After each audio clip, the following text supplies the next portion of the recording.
様こんにちは。シミカバー研究同好会の藤江です。本日はクレドポーボーテのコンシーラーコレクチュールビサージュ N とコスメデコルテ A9 のクリームコンシーラーを比較検証してみようと思います。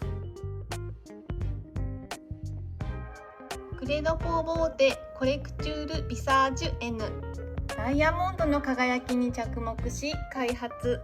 メイクアップとスキンケアが融合した独自技術、ライトエンパワリングエンハンサーが輝く仕上がりを高めます。日中の紫外線や乾燥から肌を守り、ダメージを防ぎます。フィット力と滑らかさを同時に叶えながら薄く均一な仕上がりを実現する独自の薄膜フィット処方 EX を採用。皮脂によるテカリ、よれ、色くすみなどの化粧崩れを防ぎ、美しい仕上がりを長時間持続させるラスティングコントロール機能を採用。お色は全部で5色あります。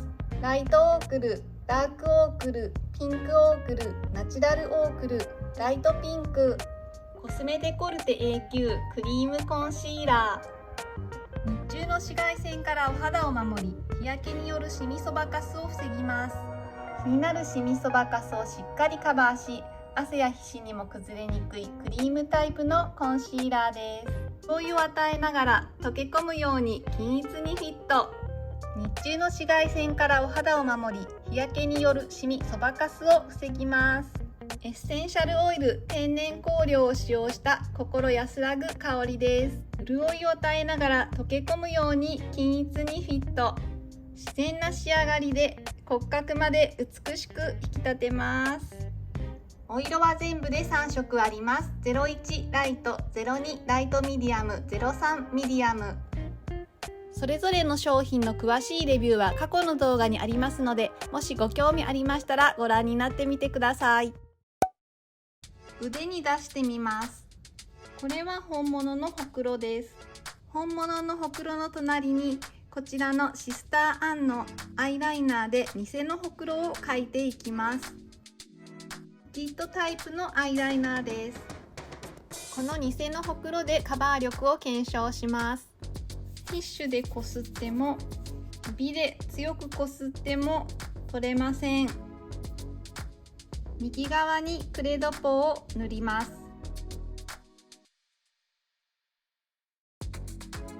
左側にデコルテ A9 を塗ります。薬指に取ってからのせてみます。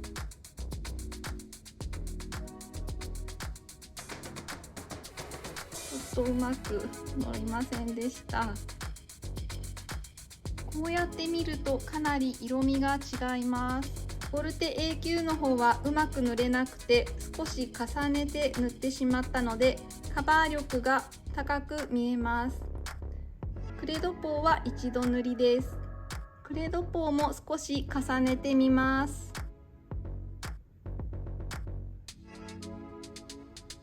A9 は少し乾いてきた方、右側が濃い色に変化してきています。指でなじませてみます。クレドポーはピタッと密着して指で少しなじませにくいです。コスメデコルテ A9 は出した直後は滑らかで伸びが良かったです。少し時間が経って乾いてしまったせいか伸びにくいです。指でなじませると両方ともほくろが透けて見えてきました。ブラシでぼかしてみます。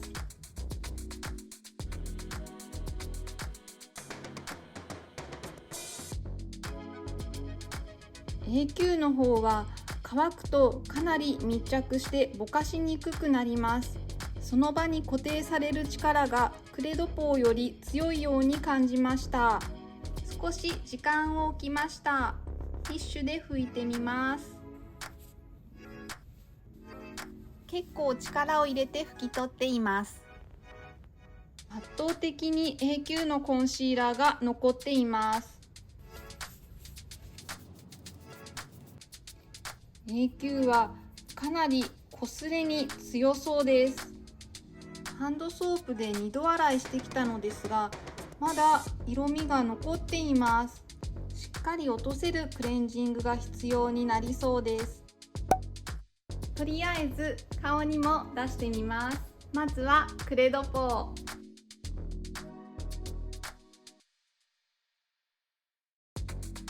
この下にデコルテ永久を出します。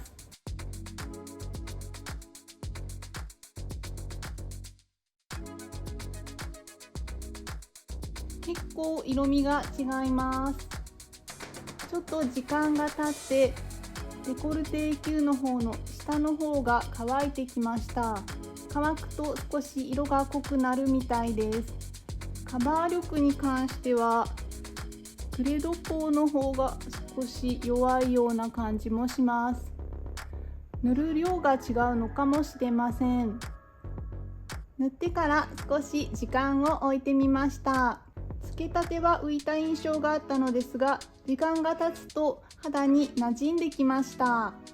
つけたてよりも両方の色の差が少なくなっているような気がします。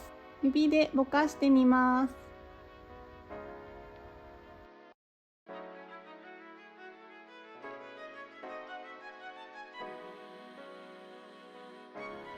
指でぼかしたら色の差がさらになくなりました。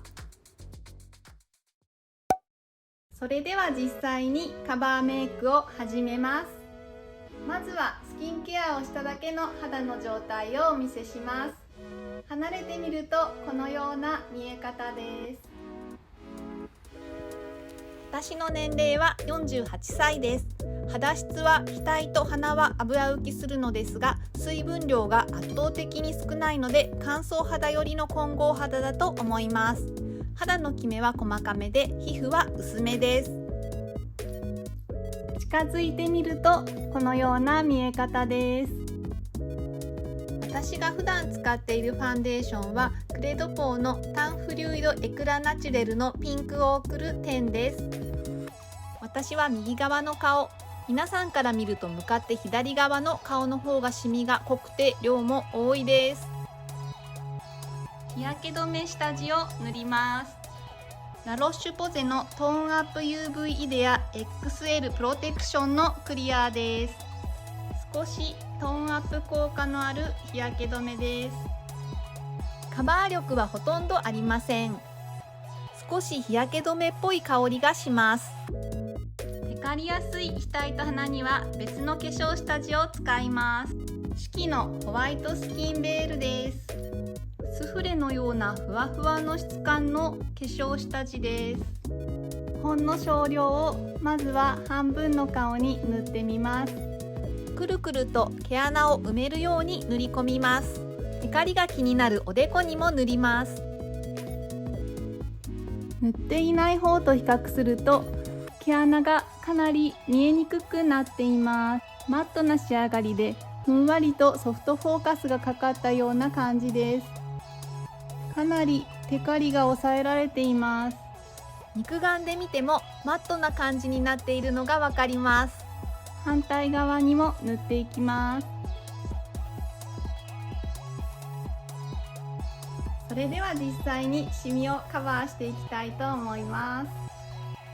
今回はシミが多いこちら側の顔にクレドポーを使用します。お色はピンクオークルです。スティックをそのまま直接肌に塗ります。このコンシーラーは固めの質感で、その場にピタッとコンシーラーがとどまるような感じです。コンシーラーを塗った上から軽くブラシでトントンとぼかします。ブラシは資生堂のファンデーションブラシハス筆を使います。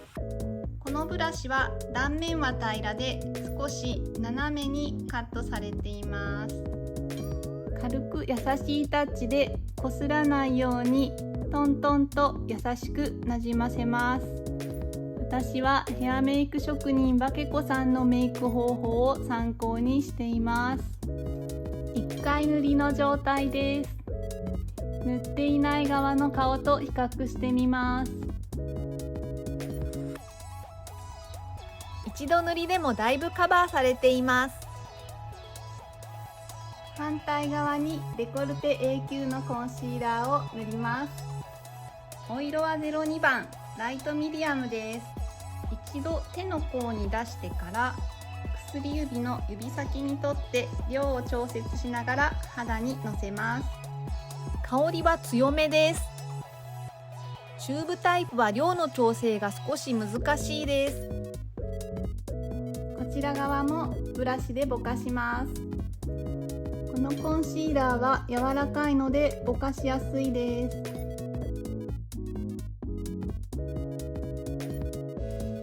1回塗りの状態です。こうやって比較してみるとコスメデコルテ A 級の方がカバー力が若干高いような感じがします。私のシミは濃いのでもう1回重ね塗りします。角を使うとしっかりついてカバー力がアップします。クリームコンシーラーは指ではなくコンシーラーブラシでのせた方が綺麗かもしれません。はい、シミカバーメイクが完成しました。離れてみるとこのような見え方です。これくらい離れた距離から見ると両方とも綺麗にシミがカバーされており、大きな差は感じられません。2度塗りしましたが、そんなに厚塗り感はありません。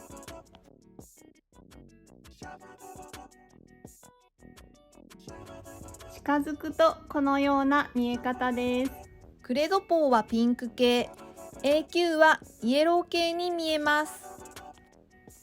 A 級の方はセミマットのようなふんわりとした質感です。意外なことにクレドポーの方がツヤを感じます。カバー力に関してはそれほど大きな差はないように感じます。クレドポー側の方がシミの量が濃くて多いので少し厚塗りになったかもしれません。そのせいかコンシーラー特有のごわつきのようなものが見えます。あと目尻の小じわと一番濃くて大きいシミの交差点部分、こちらにコンシーラーが少し溜まっているようにも見えます。仕上がりの綺麗さでいうとコスメデコルテ A 級の方が綺麗なような気がします。デコルテ A 級はしっかりとお化粧した感じがありながらもとても自然です。ナチュラルで健康的な肌に仕上がっています。コーセーさんで肌色を診断していただいた結果、私の肌は黄色み寄りとのことでした。なので色的にはデコルテ A 級の方が合っているのだと思います。でもメイクしたての仕上がりの色の感じは個人的な好みで言うとクレドポーの方が私は好きです。こちらのピンクオークルの色味のせいか木くすみが抑えられて透明感があるように感じます。華やかさのある上品な肌に仕上がっていると思います。クレドポーは自分がなりたい透明感のある理想的な肌を実現してくれる仕上がりだと思いました。デコルテ A 級は自分の肌に合ったナチュラルで自然な雰囲気に仕上げてくれると感じました。このくらいの距離で見るとほとんど差はわからないと思います。フェミニンで女性らしい華やかさのあるファッションの時にはクレドポー、ナチュラルで自然なカジュアルなファッションの時にはデコルテ A 級。ファッションやシーンによって使い分けてもいいかもしれません。このまま時間検証をしたいところですが、少し動画の尺が長くなってしまいそうなので、本日はここまでにさせていただきます。クレドポーとコスメデコルテ A 級のコンシーラー検証いかがだったでしょうか。私的には固めのテクスチャーのクレドポーがツヤ肌に仕上がり、かなり緩めのテクスチャーのデコルテ A 級がセミマットに仕上がったのが意外でした。デコルテ A 級のカバー力やこすれに強いところは理想的なコンシーラーのように感じました。しかし仕上がりの透明感や華やかさにおいてはクレドポーもとても魅力的に感じました。使いやすさでいうと手が汚れないスティックタイプの方が上だと感じました。両方とも香りがついていますが、クレドポーは気になるほどではありません。デコルテ A9 はしっかりと香りがついているので、香りが苦手な方は注意をした方がいいかもしれません。あくまでも私の肌での実験結果ですので、参考程度にご覧いただけますと幸いです。次回は先ほども申し上げましたが、クレドポーボーテのコンシーラーコレクチュールビサージュ N とコスメデコルテ A9 のクリームコンシーラーの版画を時間検証をする予定です。もしご興味がありましたらチャンネル登録や通知ボタンを押してお待ちいただけると嬉しいです。最後までご視聴いただきまして誠にありがとうございました。また次の動画でお会いできることを楽しみにしています。バイバーイ。